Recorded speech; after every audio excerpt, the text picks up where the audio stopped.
L'idea nasce da 3 anni a questa parte, dove abbiamo pensato di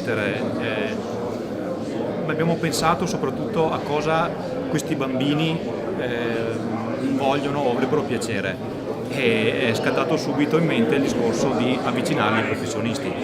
E abbiamo iniziato 3 anni fa con questo progetto di mettere insieme i bambini con i professionisti e abbiamo visto che la formula è stata vincente. Da qui ci siamo detti, grazie a una serie di persone, a una serie di contatti che ci hanno portato a Montebelluna, a farmi conoscere il sindaco e dire perché non riprendiamo il circuito degli assi, e tutti quanti sono rimasti entusiasti e hanno sposato il mio progetto.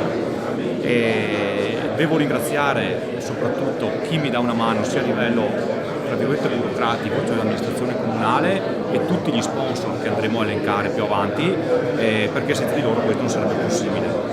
E sono fermamente convinto che questa formula dei bambini e professionisti è una formula vincente che ci darà grande soddisfazione. Hai già la lista dei nomi per chi sarà presente?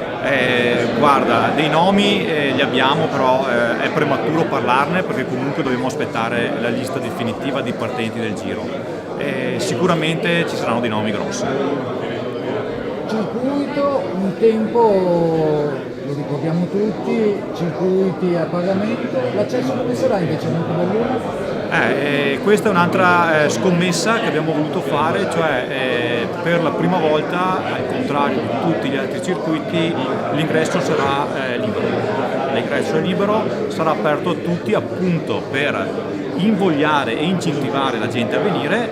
Poi, se nel futuro le cose andranno bene, magari ci adegueremo anche noi, però come primo anno è giusto che la gente venga, veda quello che facciamo e conosca soprattutto Montebelluna.